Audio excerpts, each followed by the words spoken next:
Hey guys, Gavin here from ultimatereloader.com. In this video, I wanted to kick off a mini video series covering a new product from Lee. It's called the Auto Drum Powder Measure.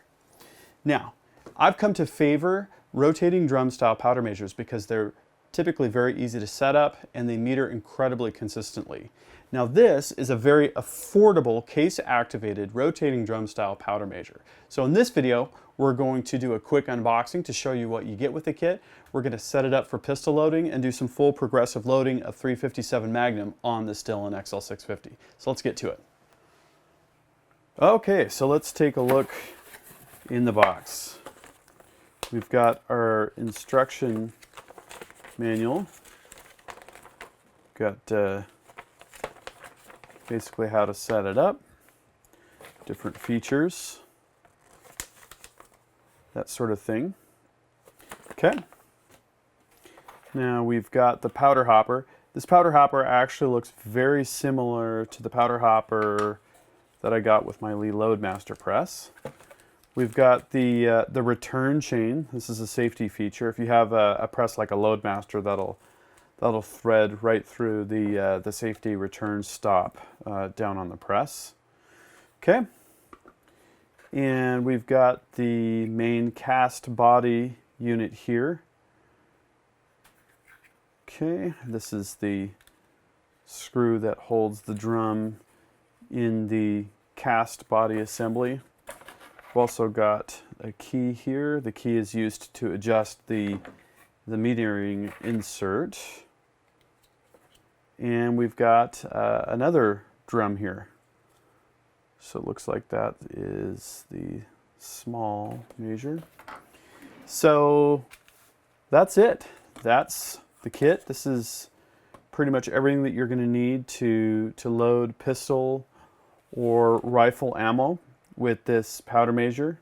You're going to need the dye, the powder dye. So either like a rifle powder dye, which I've used on a turret press, Lee Classic cast iron turret press, or a powder through expander like you'd get with the Lee pistol die sets. So I think that's what I'm going to use for the setup that I'm going to show. So let's get the auto drum set up for progressive pistol loading. The first thing we're going to do is take our small drum with the small cavity, and we're going to orient that such that the drum is pointed at the input from the funnel. And then we're going to tighten the thumb screw on the other side.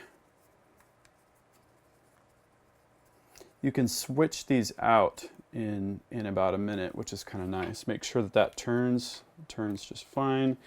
And then the last thing we want to do is drop in the actual powder hopper. Now, you notice you can turn this off and on. We're going to start with it in the off position so that we can get our height dialed in. Then we'll turn it on and dial in our charge. All right, let's look at die station utilization. In station number 1, we have a Dillon sizing depriming die. Station number 2, we have a 38 special die. This is the powder charging die. Station number 3, we have the bushing for the Dillon powder check die. Station number 4, we've got seating, and station number 5, we've got crimp. So the next step, I've already pre-dialed in the amount of flare here. This powder measure is going to bottom out and then expand the case mouth, just like you would say on the Lee Loadmaster with this type of powder measure.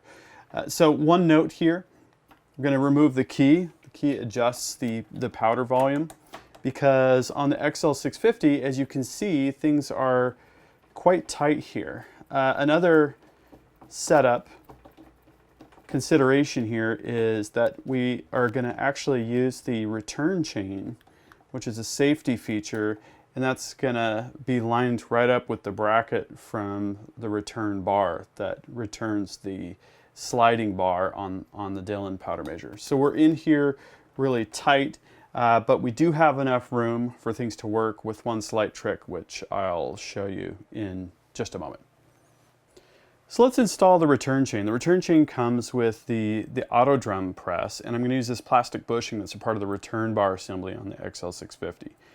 So the key thing is to raise and lower the bell so that you have the proper tension. And what we're going to do is we're going to just feed this up through, snap the end retainer into place, and you know you got this set up properly when you press back on the handle and you've got a little bit of tension. That's going to activate the safety return feature here on the auto drum.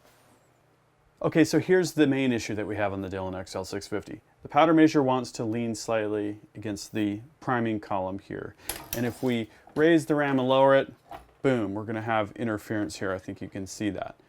So we have a very simple solution that we can implement for that, and that involves installing the powder check. So if we drop this guy on, now this is not totally an ideal solution, but if you do want to use the powder check system, you're going to have the powder measure in station number 2. So what we can do is just throw on a zip tie, and we're going to just kind of pull these guys together just a little bit. Now again, this is not totally, an ideal solution or anything like that, but in the limited time I spent kind of, messing around with this, it was the best solution that I could come up with that would be easy for you all to implement. So as you can see now, we have plenty of clearance. So next we're going to fill up our powder hopper. I'm going to use CFE pistol. I'm going to be loading 38 special style 357 Magnum loads. I like to shoot those a lot. Okay, so fill that up. We're going to leave the lid off for the time being.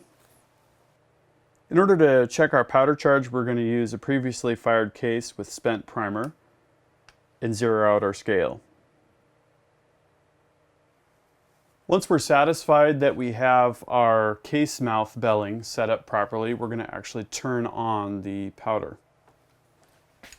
We put this in at the powder charge station, charge a load.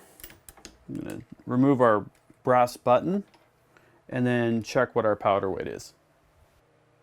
So it looks like we're at 6.4. I want this to be close to 5, so I'm going to crank it down a little bit.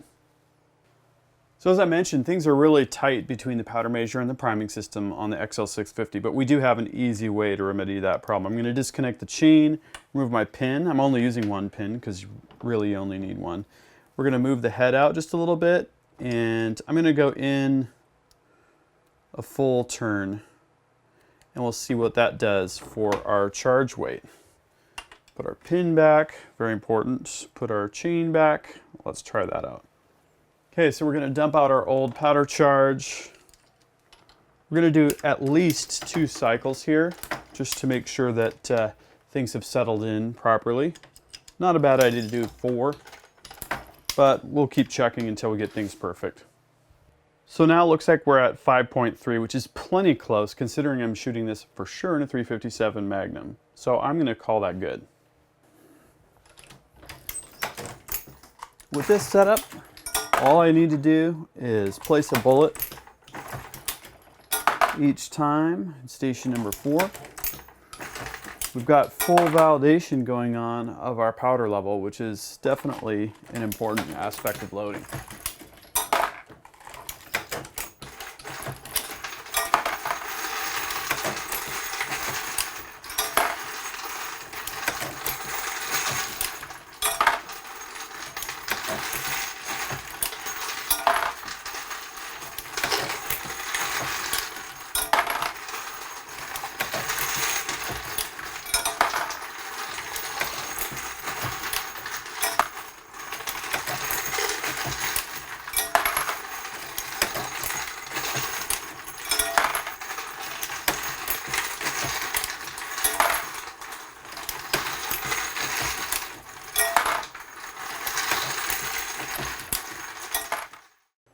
So there you go. In just a few minutes, we got the Leah auto drum set up on the Dillon XL650. Wanted to show you this on the XL650 because of some of the space constraints here. It's going to be a lot easier and more spacious on other presses like the Pro Checker series or the Lock and Load AP.